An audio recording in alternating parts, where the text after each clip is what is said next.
We're going to deal with issues of criminal justice reform.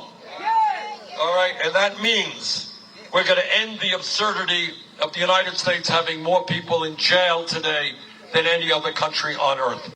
There you've got presidential candidate Senator Bernie Sanders unveiling a sweeping criminal justice plan. Here to break down details is Rachel Bovard, Policy Director for the Conservative Partnership Institute. Good morning to you. Good morning. Okay, before we get into some of the nuts and bolts of what Bernie is suggesting, why is he suggesting it now?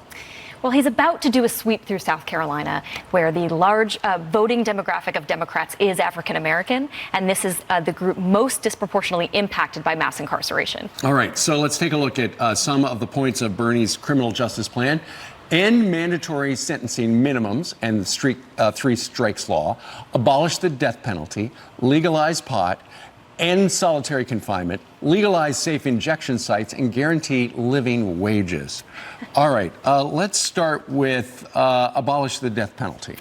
Is that popular in South Carolina? I don't know about South Carolina, but it's very polarizing throughout the nation. Yeah. You know, there's a lot of interest in criminal justice reform. We saw this when President Trump signed into law the First Step Act at the end of last year. No Democrats give him credit for that, of course. But Bernie, in true fashion, has taken popular ideas and just taken them a little bit too far. Safe needle injection sites. Don't know if that's popular. Mean? It means a safe place to inject.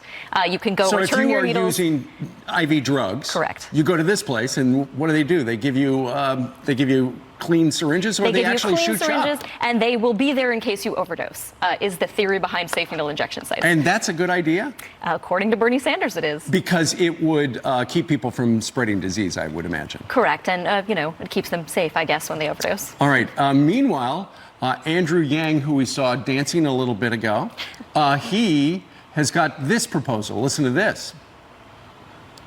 I'm going to mass pardon everyone who's in jail for a nonviolent marijuana-related offense. And then I'm going to high five them on the way out. Because it makes no sense to have people in jail for something that's legal in other parts of the country. Okay, what do you think about that? Mass pardons over marijuana offenses if they're nonviolent. I think you're forgetting the most important part, which is the high five on the way out of mass incarceration. So that's as much as we've heard from Andrew Yang so far, is a pardon and a high five. Why would he be making this suggestion now?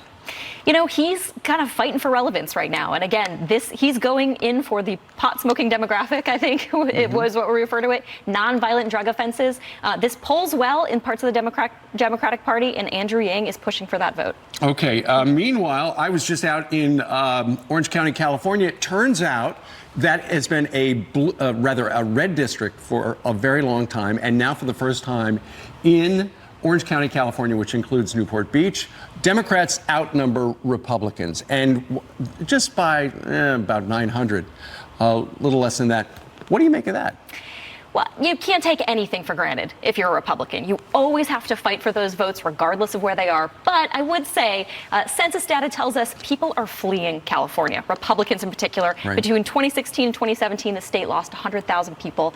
An Edelman poll in February showed over 53% of residents are thinking of pulling the plug on living in California. Look at that.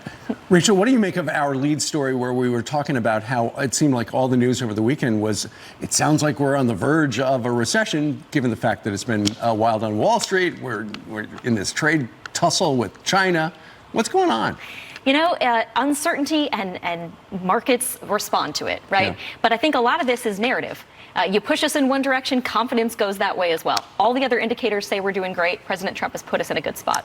I guess we're done talking about Russia and collusion and obstruction, and now it's this? We got to find something new. We do, Yeah. because it's a presidential race. And right now, as you look at the Democrats, it looks like Joe Biden's still holding firm at number one, but Elizabeth Warren is surging. She is. She is now in second place. Again, we haven't seen these two on the debate stage together. We haven't really seen them face off. They have a long-standing personal animosity towards each other. Oh, wait, tell me more about that. It dates back to a bankruptcy bill that Joe Biden was pushing in 2005, even further before that, 2002. Right. Elizabeth Warren, then Harvard professor Elizabeth Warren, went after him, saying he was anti-woman, anti-single mother. So should be interesting. I did not realize that. Get the popcorn. Okay. Rachel Bovard, Policy Director, Conservative Partnership Institute. Thank you very much for joining us live. My pleasure.